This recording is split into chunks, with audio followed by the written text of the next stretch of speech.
안녕하세요 여러분, T3입니다. 오늘도 테슬라의 숨겨진 비밀을 파헤치러 왔는데요. 이번 건은 진짜 놀라울 겁니다. 영상 보시기 전에 구독과 좋아요, 알림 설정 꼭 눌러주시고요. 바로 시작해볼게요. 자, 여러분, 이걸 발견했어요. 테슬라 앱 최신 버전을 뜯어봤는데 그 안에서 사이버캡에 관련된 코드 문자열을 찾아낸 거예요. 그냥 평범한 코드가 아니라 브레이크 소프트웨어, 브레이크 바이 와이어 이라고 정확하게 명시된 코드였습니다. 이게 왜 대단하냐고요? 사이버캡이 사이버트럭처럼 스티어 바이 와이어만 쓰는 게 아니라 브레이크도 완전히 전자식으로 작동하는 브레이크 바이 와이어 시스템을 탑재한다는 뜻이거든요. 테슬라가 전통적인 유압 방식을 완전히 버리고 진짜 미래형 제동 시스템으로 가는 거예요. 브레이크 바이 와이어가 뭔지부터 설명해 드릴게요. 우리가 지금까지 타던 일반 자동차는 브레이크 페달을 밟으면 어떻게 되냐면요. 그 힘이 마스터 실린더라는 부품을 기계적으로 작동시킵니다. 그러면 유압이 발생해서 브레이크 오일이 파이프를 타고 쭉 이동하면서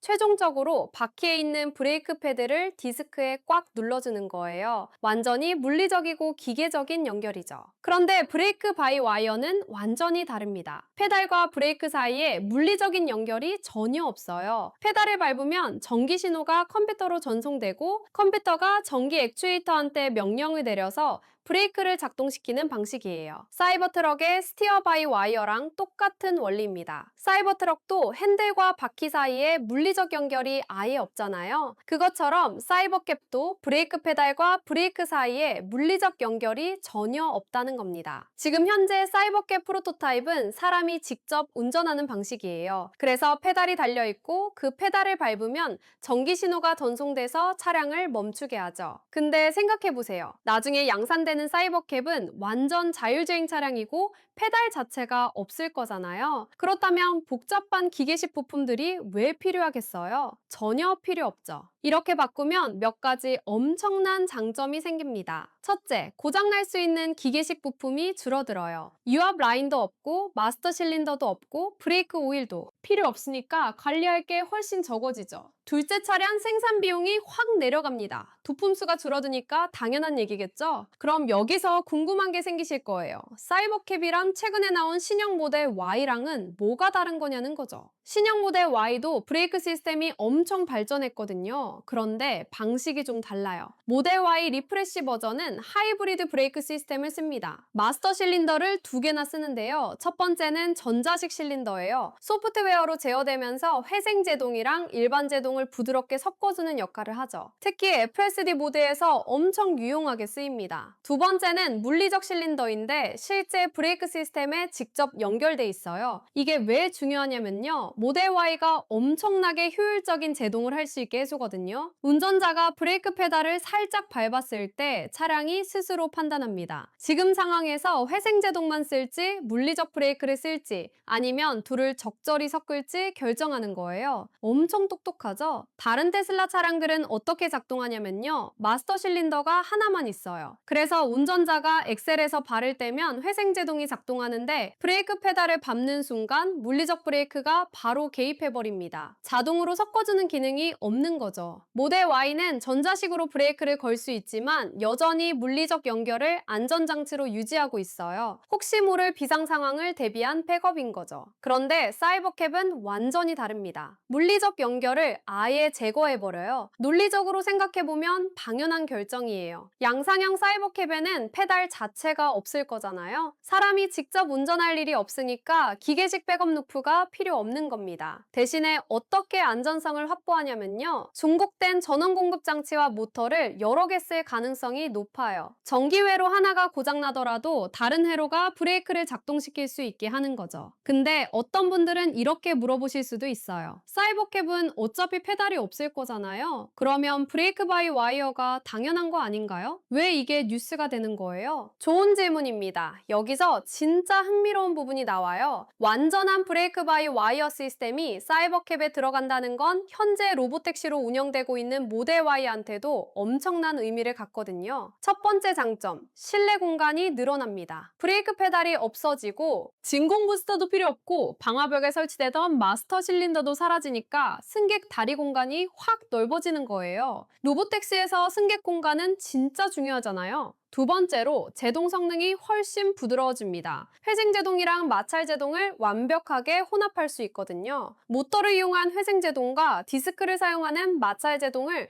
소프트웨어가 아주 정교하게 섞어서 승객이 전혀 느끼지 못할 정도로 매끄럽게 차를 세울 수 있어요. 세 번째가 가장 중요한 부분인데요. 부품 수가 줄어듭니다. 유압 라인이 적어지니까 브레이크 오일 관리도 덜 해도 되고 기계적으로 고장날 수 있는 지점도 확 줄어들죠. 로보택시는 일반 차량보다 훨씬 오래, 훨씬 많이 운행될 거잖아요. 내구성이 정말 핵심인데 부품이 적고 단순할수록 고장도 적고 유지보수 비용도 내려가는 겁니다. 테슬라가 앱 코드 안에 이런 정보를 숨겨놓은 걸 보면 사이버캡 개발이 생각보다 훨씬 구체적으로 진행되고 있다는 증거예요. 단순히 컨셉화 수준이 아니라 실제로 양산을 준비하고 있고 세부적인 기술 사양까지 다 정해진 상태라는 뜻이거든요. 이건 테슬라가 자동차 산업에서 또 한 번 판을 바꾸려는 시도예요. 사이버 트럭으로 스티어러 바이 와이어를 처음 대중화시켰고 이제는 사이버캡으로 브레이크 바이 와이어까지 상용화하려는 거죠. 전통적인 자동차 제조사들은 아직도 유압식 시스템에 의존하고 있는데 테슬라는 완전히 전자식으로 넘어가려는 겁니다. 물론 우려하시는 분들도 계실 거예요. 전기로만 작동하면 정전되거나 시스템 오류나면 어떡하냐고 하실 텐데요. 테슬라는 이미 사이버 트럭에서 그런 부분을 다 검증했어요. 다중 백업 시스템, 독립적인 전원 공급 장치, 실시간 모니터링 시스템 같은 걸 다 갖추고 있거든요. 오히려 기계식 부품보다 더 안전할 수도 있어요. 왜냐면 소프트웨어가 상황을 실시간으로 체크하고 문제가 생기기 전에 미리 감지할 수 있으니까요.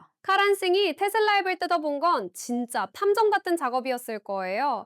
앱 안에 숨어있는 코드 한 줄 한 줄을 다 살펴보면서 사이버캡 관련 정보를 찾아낸 건데 이런 발견이 왜 중요하냐면 테슬라가 공식 발표 전에 어떤 기술을 준비하고 있는지 미리 엿볼 수 있기 때문이에요. 테슬라는 항상 이런 식으로 미래 계획을 앱이나 소프트웨어 코드에 미리 심어놓거든요. 개발자들이나 전문가들이 찾아내라는 듯이 말이죠. 어쩌면 의도적으로 힌트를 주는 걸 수도 있어요. 일론 머스크 스타일이잖아요.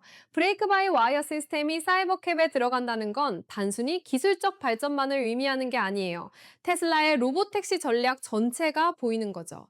페달 없는 완전 자율주행 차량, 최소한의 부품으로 최대한의 효율성, 그리고 유지보수 비용을 최소화해서 로보택시 서비스 가격을 낮추는 것까지 다 계산된 전략이에요. 모델 Y 리프레스에서 보여준 이중 마스터 실린더 시스템도 엄청난 기술이지만 사이버캡은 한 단계 더 나아가는 거예요. 아예 물리적 연결을 제거함으로써 자동차의 미래를 보여주는 거죠. 10년 후, 20년 후에는 모든 차가 이렇게 될 수도 있어요. 생각해보세요. 브레이크 오일 교체할 필요도 없고 브레이크 라인에서 오일 새는 거 걱정할 필요도 없고 마스터 실린더 고장날 일도 없고 진공 부스터 점검할 필요도 없는 차를요. 정비소 갈 일이 확 줄어들겠죠? 로보택시 회사 입장에서는 꿈 같은 얘기예요. 테슬라가 사이버캡으로 보여주려는 건 단순한 무인 택시가 아니라 완전히 새로운 교통 패러다임이에요. 스티어 바이 와이어로 조향을 전자화하고 브레이크 바이 와이어로 제동을 전자화하고 FSD로 운전을 자동화하면 자동차가 거의 컴퓨터가 되는 거죠. 바퀴 달린 스마트폰처럼 소프트웨어 업데이트로 성능이 계속 좋아지는 겁니다. 테슬라 앱팀이 이런 걸 발견할 때마다 테슬라 팬들은 엄청 흥분하죠. 공식 발표 전에 미리 알게 되니까요. 이번 발견도 테슬라 커뮤니티에서 엄청나게 화제가 되고 있을 거예요. 사람들이 막 추측하고 분석하고 토론하겠죠. 앱 코드에 브레이크 CSW, 브레이크 바이 와이어, 사이버캡이라고 명확하게 써 있다는 건 이게 확정된 사양이라는 뜻이에요. 테스트 단계가 아니라 실제로 적용될 거라는 거죠. 소프트웨어 개발자들이 이미 관련 코드를 작성하고 있다는 증거니까요. 여러분, 자동차 역사를 보면 브레이크는 정말 천천히 발전했어요. 드럼 브레이크에서 디스크 브레이크로 바뀌는데도 수십 년 걸렸고 ABS가 나오는데도 오래 걸렸죠. 근데 지금 테슬라는 완전히 새로운 시스템으로 단번에 넘어가려는 겁니다. 이게 성공하면 다른 자동차 회사들도 따라올 수밖에 없을 거예요. 사이버캡의 브레이크 바이 와이어는 단순히 기술 스펙의 문제가 아니라 자동차 산업 전체의 방향성을 보여주는 거예요. 기계에서 전자로, 운전자 중심에서 승객 중심으로, 소유에서 공유로 가는 큰 흐름의 한 부분인 거죠. 아마 테슬라는 사이버캡 양산 발표할 때 이 브레이크 바이 와이어 시스템을 엄청 강조할 거예요. 안전성 테스트 결과도 보여주고 기존 시스템과 비교한 장점도 설명하고 실제 주행 영상도 공개하겠죠.